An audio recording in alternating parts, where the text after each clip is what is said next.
I became bankrupt and family did not come to my birthday. We'd rather have vacation with your perfect sister, parents said. After a while, sister sold their house, and they came. In my 20s, I was living the dream.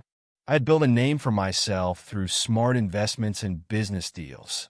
Every project I touched seemed to bring in big money. I bought a couple of expensive cars, owned a penthouse in the city, and didn't have to think twice before throwing cash at anything my family needed. I felt like I was on top of the world. My parents were proud of me back then, or so I thought. They'd brag about their son, the successful entrepreneur. They'd call me whenever they needed help, and I never hesitated. When my sister Emma wanted a car, I paid for it. When my parents needed home renovations, I covered it without a second thought. Life was good, but when I was 29, everything fell apart.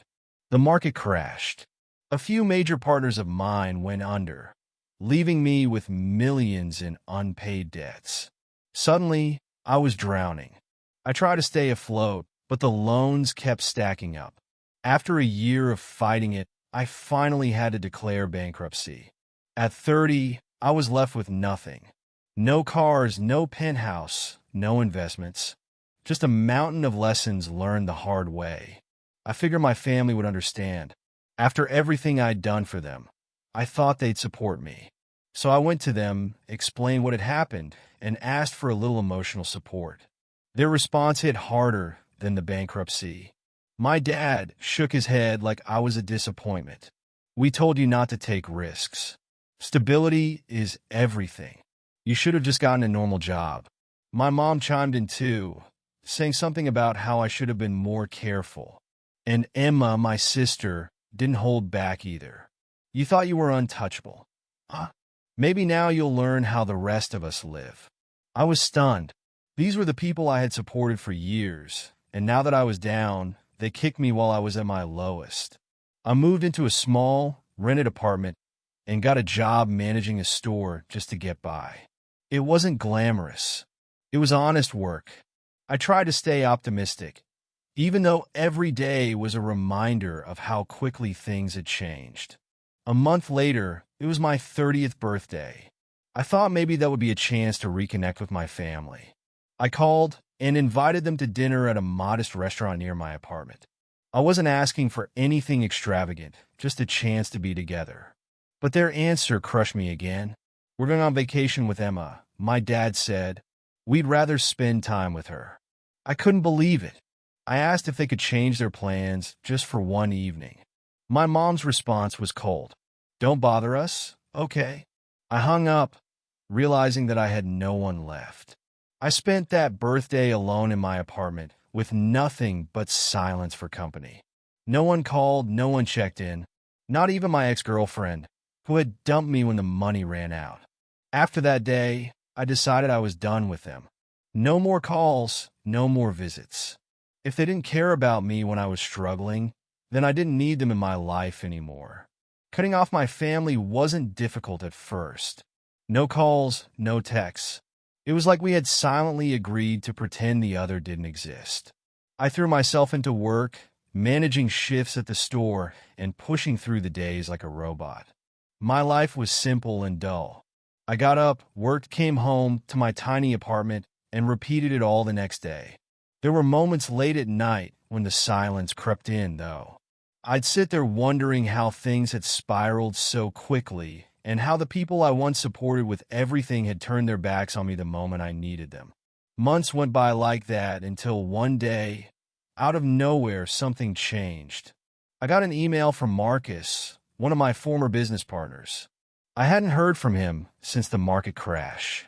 He had been one of the first to go under, leaving me with unpaid contracts that crippled my cash flow. I figured he was just checking in to clear his conscience, or maybe to apologize. Instead, his email hit me like a bolt of lightning. He said his new business had finally taken off and that he was ready to pay me back what he owed. At first, I didn't believe it. People say all kinds of things when they're feeling guilty. But a few days later, I checked my bank account and saw the transfer. $758,000. Just like that, My nightmare didn't feel so suffocating anymore. I didn't run out and buy a sports car or throw myself a comeback party. I had learned my lesson the hard way. This time, I wanted to keep things quiet and manageable. I quit my job at the store and bought a small house in a quieter city. It wasn't extravagant, but it was mine. I kept my distance from everyone who knew me during my rise and fall. No one needed to know about my fresh start. Life settled into a peaceful rhythm. I'd wake up, go for walks around my neighborhood, work on personal projects, and read in the evenings. It was the first time in years that I felt like I had control over my own life again. Then one evening, my phone rang. It was my mom's name on the screen. I hadn't spoken to her in over a year. For a moment, I debated letting it go to voicemail. But curiosity got the better of me. I answered, "Oliver?"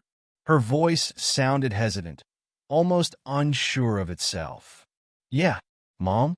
We need your help," she said, cutting straight to the point. "Your father and I. It's been a tough time, and we need a place to stay." I blinked, caught completely off guard. A place to stay? What's going on? There was a pause on the other end. Then she explained, and each word she spoke left me more stunned than the last. Apparently, my sister Emma had talked them into signing over the deed to their house. She had told them it was for legal protection or some nonsense about making it easier to manage their finances. They believed her without question, just like they always did. But once the papers were signed, Emma sold the house. Just like that, my parents were left with nowhere to go. She told us to pack up and leave. My mom admitted, "We've been staying with her the past few days, but it's not working out. We need somewhere else to stay." I leaned back, processing it all. These were the same people who had laughed at me, the ones who told me I was a failure. Now they were calling me because they had nowhere else to turn. I could hear the strain in her voice, but there was no part of me that felt sorry for them. It was poetic in a way. The golden child they had always praised, my sister, had screwed them over. And now the loser's son was their only option. "You want to come here?" I asked, keeping my voice neutral. Just for a little while, she said quickly, "We wouldn't want to impose for long." I didn't answer right away. I thought about hanging up, letting them stew in the mess they had created. But after a long pause, I gave them the address to my new house. I wasn't sure why, but I knew I couldn't completely shut them out. "Thank you, Oliver," she said softly. "We'll head over soon." I hung up and sat there for a while, staring at the phone. Part of me knew that letting them come wasn't just about giving them a place to stay. It was about setting things right on my own terms. They thought I'd just forgive and forget everything they had done. But that wasn't going to happen. This time, I would be the one in control. The next morning, my parents showed up on my doorstep. They looked worn out, like they hadn't slept in days. My dad's shoulders were slumped in a way I had never seen before. My mom gave me a weak smile as she stepped inside, glancing around at the house like she was evaluating it. "Nice place," she muttered, though I could hear the faint judgment in her voice. I didn't offer any pleasantries. "So tell me what happened." "All of it." My dad sighed and sat down on the couch. He rubbed his face like he was ashamed to even be there. My mom did most of the talking. She explained that Emma, my perfect sister, as they had always called her, had recently gotten into some financial trouble of her own. She had convinced them to transfer the house into her name, saying it would help her secure a better loan to pay off her debts. They believed her without asking too many questions. She sold the house a few weeks later, telling them it was for the best and that they'd figure something out. "And you didn't fight it?" I asked, incredulous. "We didn't think she'd do this," my mom said quietly. I shook my head, not even trying to hide my frustration. They had always worshipped Emma. She could do no wrong in their eyes. When I was successful, they tolerated me, but Emma was their golden child. Now she'd betrayed them in the worst way. But that wasn't the end of it. We've tried calling her. My dad finally spoke, his voice hoarse. "She won't answer. She's disappeared." "Disappeared?" I repeated, narrowing my eyes. She drained some of our accounts too. My mom added, her voice shaking. We had savings, not a lot, but she took most of it. We don't know where she is. That hit me like a punch to the gut. For all her flaws, I never thought Emma would stoop that low. I had seen her manipulate situations before, but to sell her own parents' house and vanish? That was next level. So you came to me, I said, crossing my arms. After everything you said to me, after abandoning me when I needed you, now you expect me to just help you out? They didn't answer right away. My mom eventually said, "We're sorry, Oliver. We didn't realize we were wrong. You were right about a lot of things." It was hard to believe they were being sincere, but I could tell desperation had humbled them in ways I hadn't thought possible. I let them stay, but I wasn't about to roll out the red carpet. I gave them the guest room and made it clear that this wasn't permanent. They needed to figure out their next move. Part of me thought they would at least try to reconnect, maybe show some real remorse. But they mostly kept to themselves, quietly navigating the aftermath of Emma's betrayal. Then came the twist I didn't see coming. About a week after they moved in, I got a call from an unknown number. At first, I ignored it, but it kept ringing. On the third attempt, I finally answered. "Oliver, it's me," the voice on the other end said. It was Emma.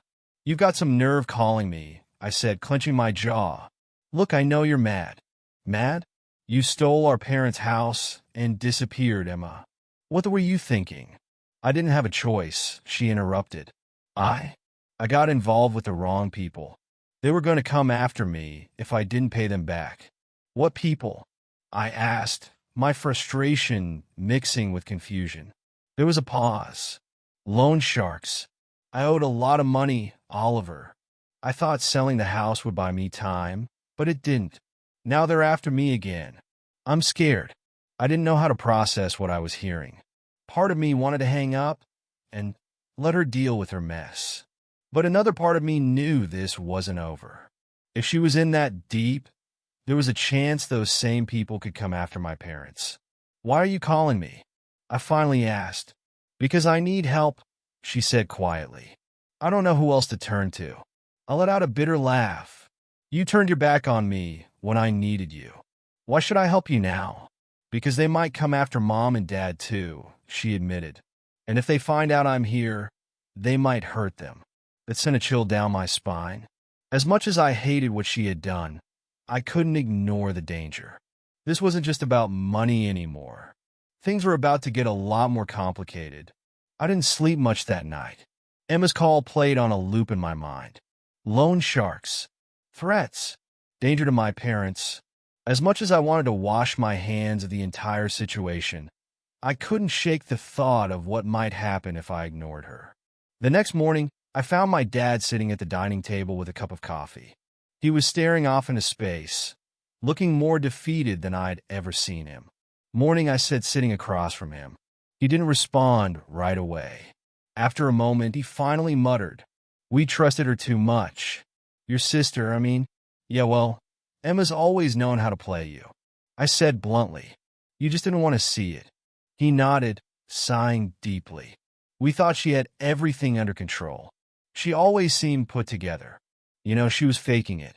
I replied, "And now her mess might be bigger than you realize." That got his attention. He frowned. "What do you mean?" "I got a call from her last night."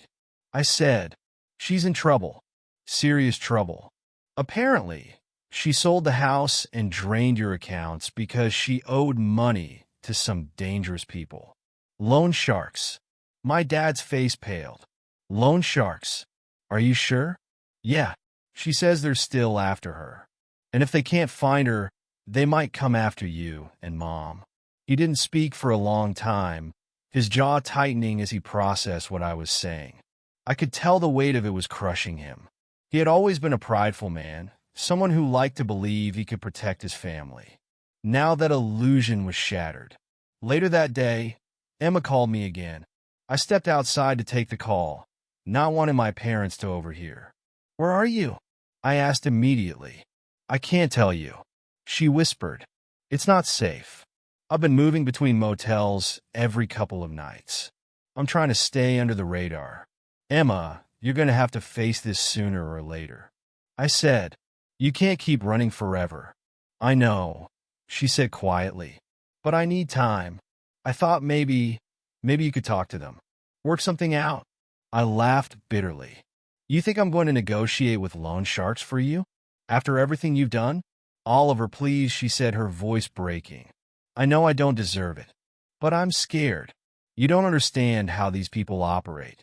They'll kill me or worse. And if they think you're helping me, you could be next. Her words hit harder than I expected. This wasn't just some petty debt collector.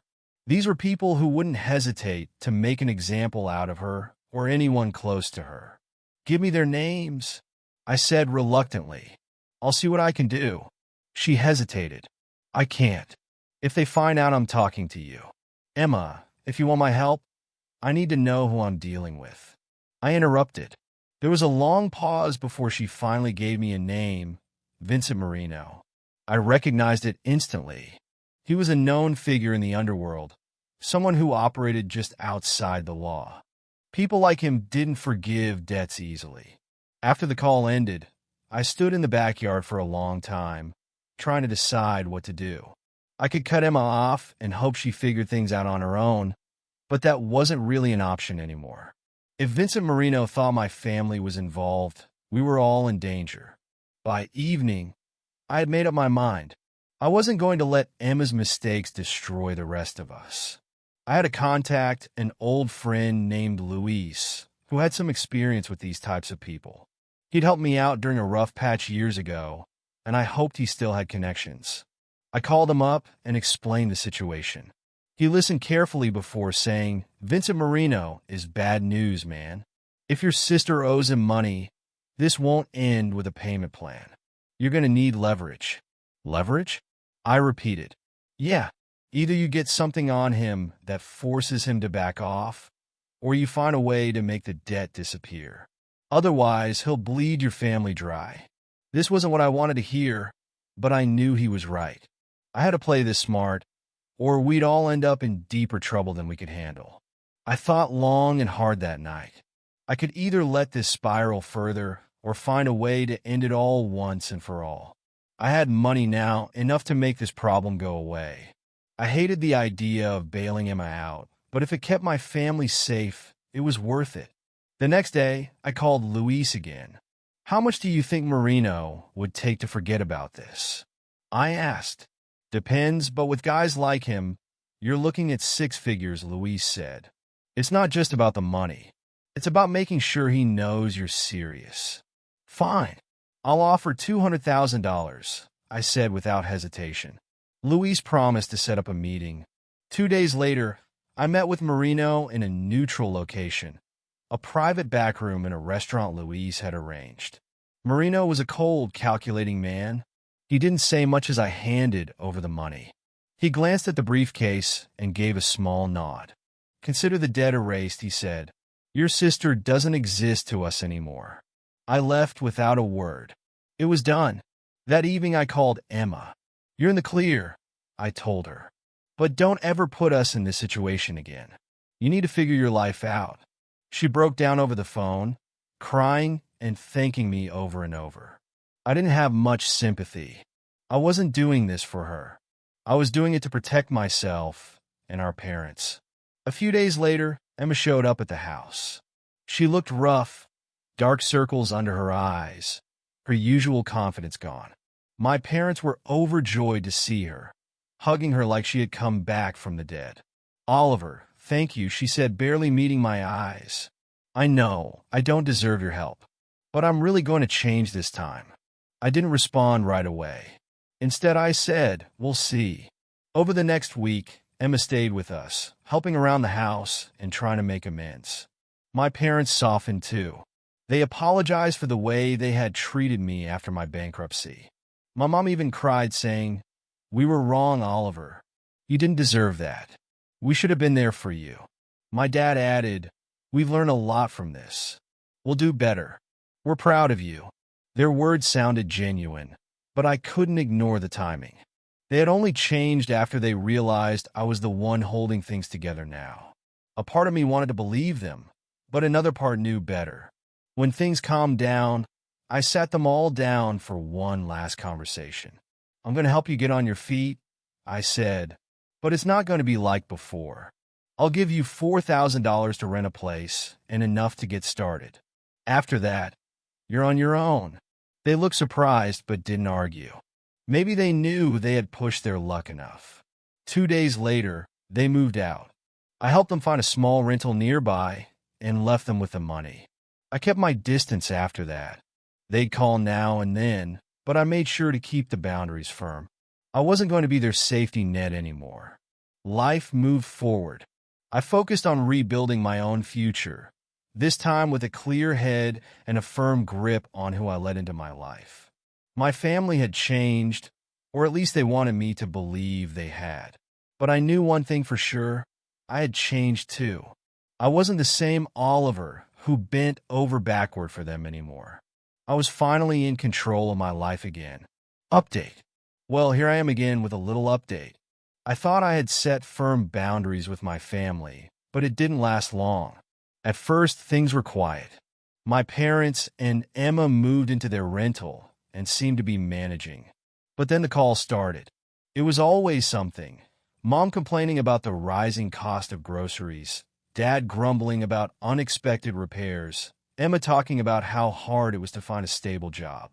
They weren't directly asking for money at first, but the guilt tripping was obvious. I held out for a while, but I guess old habits die hard.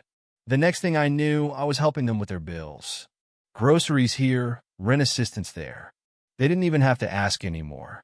The hint dropping was enough. I feel like a failure. Honestly, I promised myself I wouldn't go down this road again, but it's hard to say no outright when it's your family. They act like they're grateful, but part of me wonders if they're just playing me like they always have. Every time the phone rings, I brace myself, knowing it's probably another complaint disguised as a casual chat. I know I need to put a stop to this, but I haven't figured out how yet. I'm tired. Tired of being the one who's always expected to save everyone. It's like no matter what I do, I'm stuck in this cycle. Anyway, that's where things stand. I thought I had control over my life again, but now it feels like I'm slipping back into the same old patterns. Not sure where to go from here.